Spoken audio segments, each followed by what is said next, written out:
दुख इस बात का नहीं है कि बेटियां आगे बढ़ रही है, दुख इस बात का है कि बेटियां चांद पे चली गई, अंतरिक्ष पे चली गई।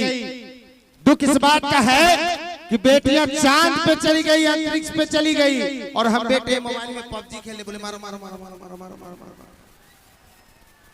लेकिन एक बात बोले भैया, पबजी खेलना भी साधारण बात नहीं है। पबजी वही खेलता है जिसका दिमाग तेज होता है। कुछ लड़के पबजी खेल के पबजी का वीडियो बना के यूट्यूब पे डाल के पैसा अर्न कर रहे, पैसा कमा रहे हैं। तो जिसका दिमाग तेज होता है वही पबजी खेलता है। मैं देखना चाहता हूँ इस महफिल में कितने लड़के हैं जो कभी फ्री फायर पबजी खेले हो, एक बार हाथ उठाएंगे पबजी खेलने वाले लोग।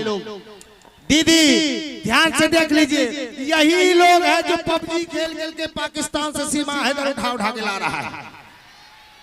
अच्छा, एक हमारे सचिन तेंदुलकर साहब क्रिकेट के भगवान, जब बॉल मारते थे तो बॉल सीमा पार चले जाती थी। एक पतला दुबला सा सचिन सीमा पार से सीमा हैदर को उठा के लेके चले आया।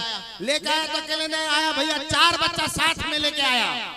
एक हमारी अन्य गई तो 2 बच्चा अपना यही छोड़ के चली गई, 6 तो हम लोग ऐसे ही हो गए। आप लोग यूट्यूब पे रहने वाले लोग हैं, सोशल मीडिया का यूज करते हैं साहब,